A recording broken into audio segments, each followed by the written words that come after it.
Okay, we'll take this next caller. Caller, welcome to the show. Please tell us your name, where you're calling from. Hey. Rabbi Tovia and William, this is Sean in Montana. How you guys doing? Hey, Sean, welcome back. How are you? I'm good. Long time no speak. What's the question for Rabbi today? Well, yeah. So some people kind of know my background, but ultimately, to get straight to the point, a lot of times when I've had revelation in some of the stuff that Tovia has brought up, and I try to talk to family, friends, and people who are surrounding me, who are all Christians.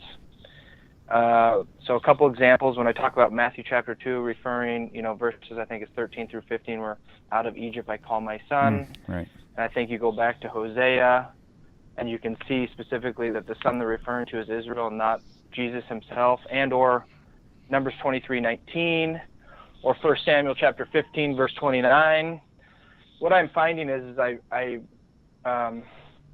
get an aggressive response. I get I punch them or stab them in the back or slap them. I'm a heretic. So my question is there a verse specifically, if someone actually you're speaking with and you have that feeling that they might actually be open to listen to, is there a verse out there that kind of opens their eyes to study that might not be so offensive?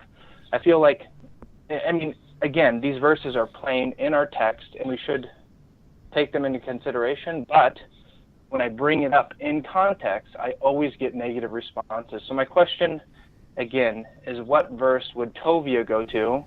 Maybe someone to kind of soften their heart and actually get them to study some of this stuff and not put up a brick wall as soon as I bring a verse like that up to them. Yeah, great question. So what would be your first choice of the least aggressive, the least offensive thing to present to someone who is trying to engage in dialogue with you about your faith?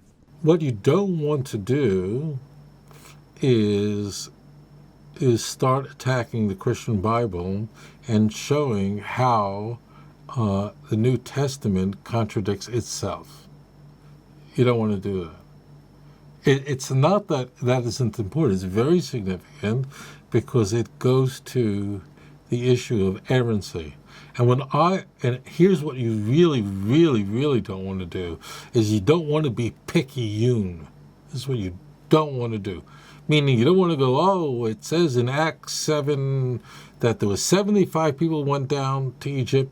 Stephen is speaking.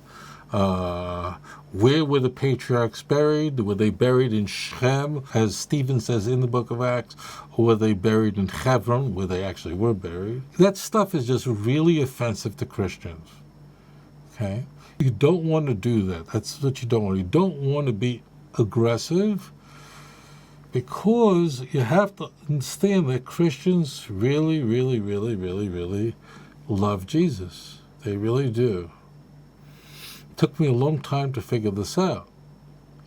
Because normally, the way I think people address people's beliefs, and when they want to convince somebody, they think they're dealing like with a stock.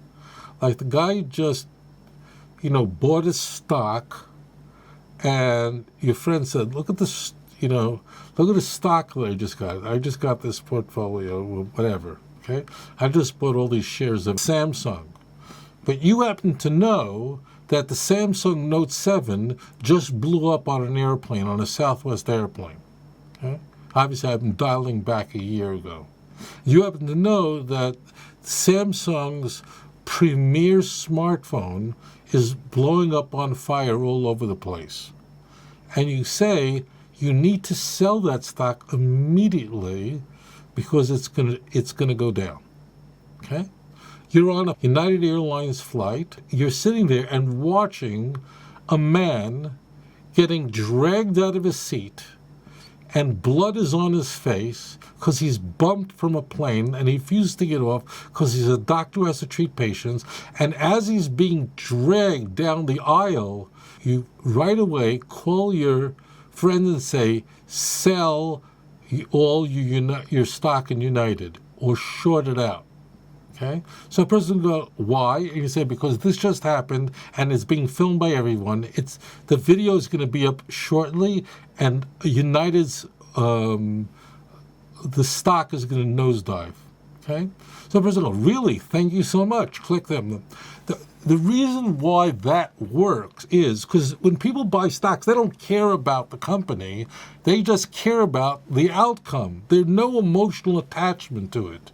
Get the point? So therefore, if you happen to know that United stock is about to nosedive because of an incident on a domestic flight in the United States, or because of a poorly designed battery in the flagship smartphone of Samsung, people go, fine, I'll sell it, I'll short it.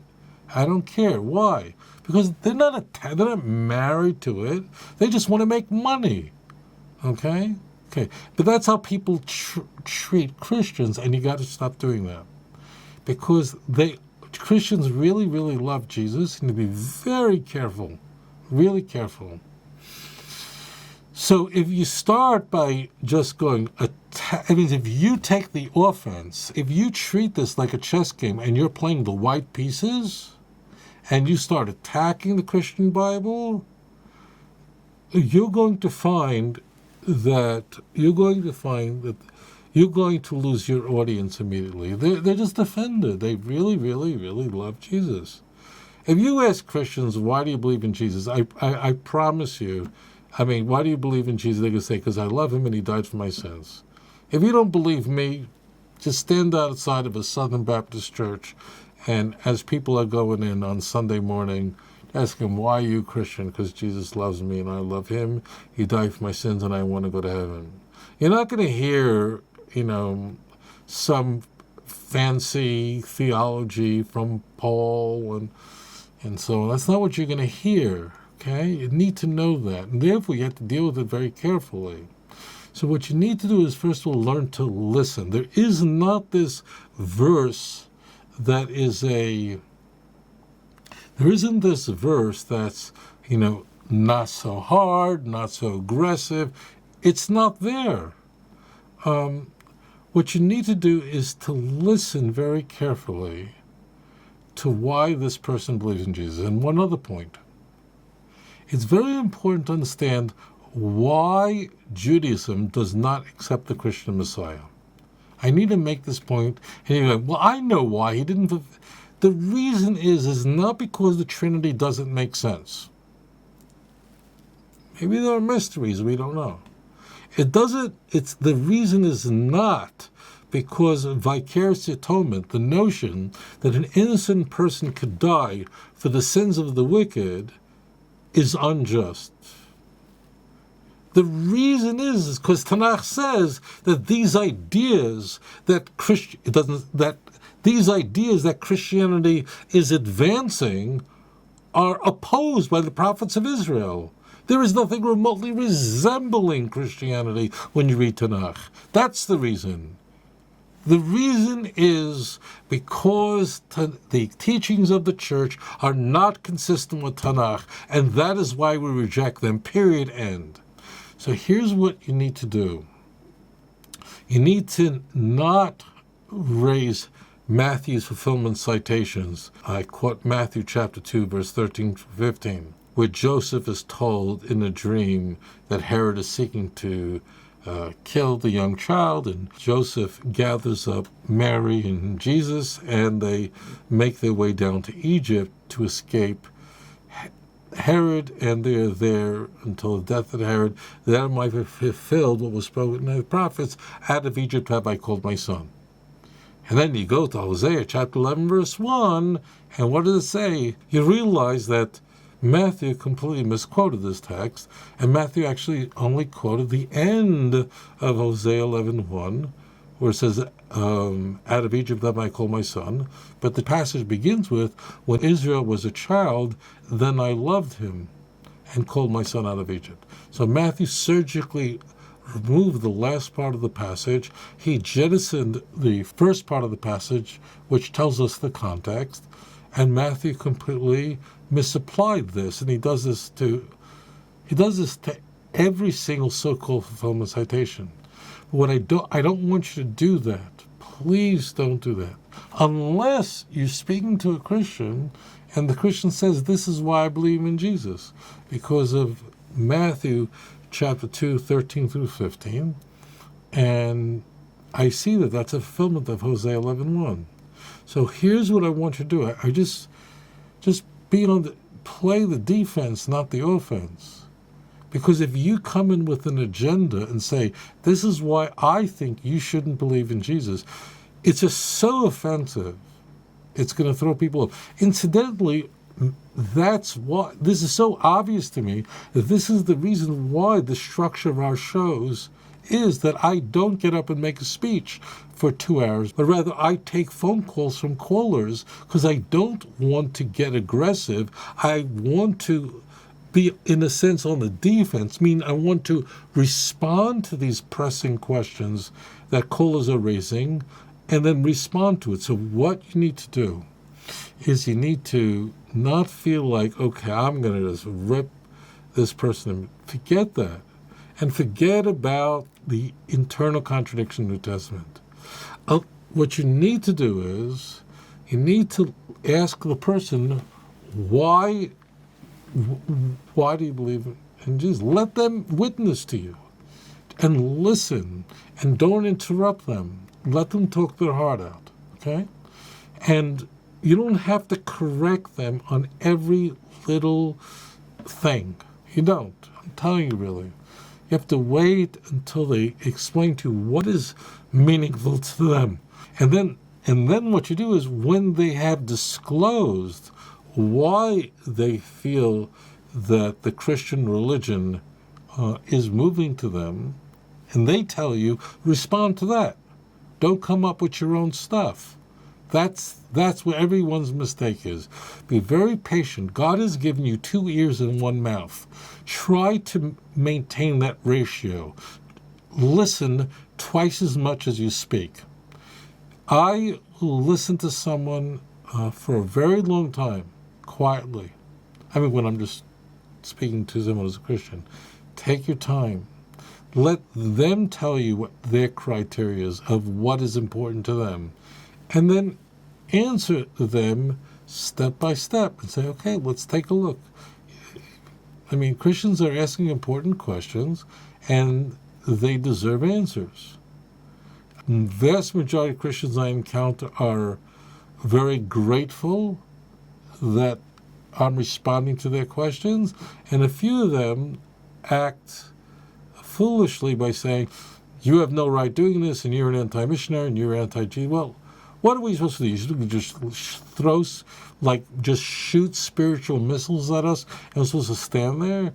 So what you need to do is not ask me, what's the magic bullet? There isn't. What you need to do is respect the person who's preaching or witnessing to you. In that, let them convey to you what's really meaningful to them. Incidentally, this is why missionaries mess up all the time. Missionaries mess up very frequently because they got these pamphlets and they've got these speeches, and they put people off. They generally turn people off. People become Christians because they're turned on by the life of the way Christians live their life. Or if they become Mormons because they like the stability that the Church of the Latter-day Saints provides for them. There's a whole wide range of reasons. You got to stop and you got to listen. So there isn't a magic bullet. The magic bullet is listen carefully and respond. Just respond in the Bible. Don't go, oh, this is a big... Just take your time and say, well, let's take a look at what the text actually says. Let's look at the context here. Are these ideas... All religions are making the same truth claims. They're all stating that if you follow my religion, you're going to go to heaven, and if you don't, you're going to go to hell. They all do that, okay? All the successful ones do that, okay? So they're all making this very serious claim. The question is, how do you know which is true if they're all making the same claim? Because everybody's scared to die because people don't know what's going to happen after you die, and we're all, unlike every other creature on this earth, cats do not know they're going to die. We do. And this is very traumatic for us. It really is something that shocks us because we know that one day we're going to die. That is amazing. Your dog does not know he's going to die. He doesn't understand that. We do. We can prepare for the future. As I know you love your dog, but your dog does not have the intellectual, cognitive requisite necessary to say, next Tuesday I'm going to be doing this and I'm going to die one day. So they can't do it. Just they're not wired that way. We are. So because of our awareness of death, these things are really important. And therefore, if the criteria is that I don't want to go to hell, or a person also may not just fear punishment, a person may love God and want to serve him. So if the person discovers that although they're given a promise of fantastic things, eternal life and so on, but in fact it's a counterfeit, then people don't want a counterfeit. They want to make sure that when they get to the concert and they're about to enter, and the usher takes out the flashlight and looks at it, and then puts it under the ultraviolet light to make sure that it's not a fake. They want to be sure that the usher says, go right in. They don't want to be told this is a fake ticket. That's the key. Okay? Remember, people who hold counterfeit tickets and people who hold authentic tickets, all waiting in line to get into the concert hall, while they're waiting in line, are just as ecstatic. And are the question is, what is the result? Are you really going to go to heaven? Is this ticket going to pass the test? And the answer has to be, the default baseline has to be Tanakh. Has to be.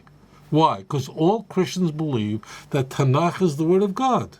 Because Abrahamic religions believe that Moses, of blessed memory, was a great prophet who spoke to God face to face, who received every word, every letter directly from Hashem.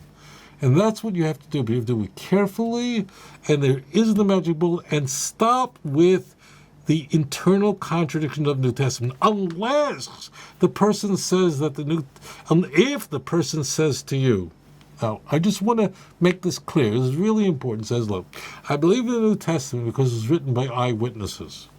Okay? That Matthew is an eyewitness. Mark was an eyewitness. Luke was an eyewitness, or a companion to an eyewitness. And John was an eyewitness, a disciple whom Jesus loved. If they're saying that's the criteria, what is important to them is, and then they go on to say that not that the disciples willingly died for what they believed, and liars don't make good martyrs, then you can respond and ask the question, well, on what basis do you state that a disciple of Jesus wrote the book of Matthew? Well, they'll say, well, it says so. St. Matthew, it says it right on top. Well, that's not in the manuscript. And that inscription is from the late 2nd century. Really? You see, because that's their point, not yours. Don't bring it up unless they do it. And if Luke had a separate sources, why is Luke copying the entire book of Mark? Virtually all of it. But then it becomes relevant, then it becomes important, because there's an apostolic authority being claimed. Okay? And Christians are saying, this is why we trust it. And then when they go, well, all the disciples willingly died, and Peter was hung upside down, and Paul's head was chopped off and bounced 3 times, you might want to ask them, what is your source for this? What is your source that any disciple died for what they believed? Oh, they'll say it's in the New Testament. Peter was crucified upside down in Rome. So really? Please tell me, where does it say that? What do you mean? It doesn't say it? No. Do you think, again, this is a response to that. If that's their point, you say, do you think the book of Acts that is written, let's say in the year 80, whatever, do you really think that the author of the book of Acts, who is devoted really to Paul, The book of Acts is called the Acts of the Apostles. It really should be called the Acts of Paul. Do you think that Paul gave his life for his faith? His head was chopped off. Forget that it bounced 3 times and it made 3 springs. You can go see it in Rome today. They got a church built with 3 tree stumps. Forget all that stuff. But let's just forget that stuff. Do you think that Acts would end that Paul is free and did not think that Paul's martyrdom was important enough? To the author of Acts? The author of Acts is Luke. Luke is very interested in telling you how to die. That's really important to the book of Acts. So it isn't there. This is all later Catholic tradition. So what I'm saying to you is, if a person says that I'm convinced by the authority of the writers of the Christian Bible, then it's fair, then slowly and carefully say, well, how do you know Matthew wrote Matthew? It isn't there. Really, I didn't know that. How do you know Peter was crucified upside down? These are all Catholic traditions that everybody died. The only guy who doesn't die that the church has to keep alive is John, the writer of the book of John, who almost gets killed but somehow manages not to. Why? Because the book of John, we know, was written about 1995, and if John was a disciple, means he was a full-blown adult in the year 30, that in the year 90, he was really old. So they got to keep him around. So this is all reverse engineered stories. I get heat. I get people go, you don't know who wrote the book of Samuel. People say to me, who's the author of the book of Samuel? Oh, you can't tell me. It doesn't say in the book of Samuel who wrote it. Okay? I need to say this because if I get 20 emails a day on this point. Okay. Now we have Talmud Bava Basra 15 that tells us the authors of Tanakh. I want to set that aside because Christians don't believe in it. This is the point, and listen carefully. We are not saying that we believe in the book of Samuel because Samuel wrote it. That means we're not claiming that the authority of the book of Samuel is based on the author. But the Christians are saying that. And therefore, when it comes to Samuel, it's not relevant to us who wrote it. As it turned out, it was written by multiple authors, because Samuel wrote some of it, but he died already in 1 Samuel. So it was written by God and Nathan. It doesn't make a difference who wrote it. The point is that it is not relevant to us who wrote the book of Samuel. And therefore, it is dishonest to say, well, you don't know who wrote Samuel, you don't know who wrote Kings. Jews have our tradition that Ezra wrote Chronicles, so on and so forth. But let's just say you don't believe in the Talmud, you don't believe in Jewish tradition. Fine.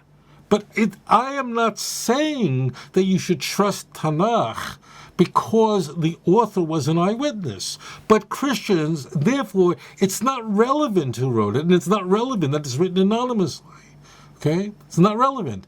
But Christians are saying, and believe me, they're saying this, that the reason we trust Matthew, Mark, Luke, and John is because they were written by eyewitnesses, and they were written by disciples, or the companion disciples, and they were there, they saw it, and that's why we trust them. And if you don't know that, believe me, that was how the church decided who wrote what, or why these inscriptions. Why was Matthew called Matthew?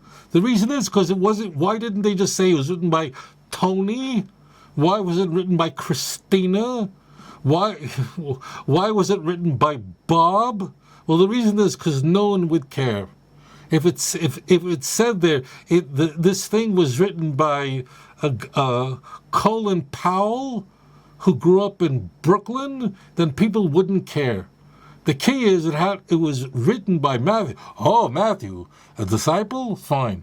As it turns out, in the book of Matthew, the writer never says the narrator never says Jesus came over to me and says this. He never does that. So if a Christian says, this is very important, and I've never addressed it, and I need to get it out. If a Christian says that The reason I believe in Matthew, Mark, Luke, and John is because of the authority of those who wrote it, namely that they had apostolic authority. Then it becomes very relevant. We don't say that we trust the book of Samuel because of who wrote it, and therefore it's not relevant. That's the key. You've made it a point, and that's what you have to do. Be very careful of what the Christian is raising, and also have a lot of love for Hashem. That's another thing. Don't be angry like me. Don't throw a tantrum. That means be gentle, be calm. I'm on air, and I get hit all day, so I let my steam off here. No, be just gently listen, answer step by step. Go to the text, go to the originals, go to the sources. Don't appeal to authority. I'm not sure, but I don't think you ever hear me quote some Christian scholar or some Jewish scholar. Did you ever hear me quote Rashi or Maimonides? I don't think so. Did you ever hear me quote? It's very rare. Why? Because it's not relevant. It's what does the text say? Watch what I'm doing. I'm not quoting, it says this, it says that. Yeah, if you'll ask me, so I'll tell you what they said. So that's the key point. Listen, learn to listen.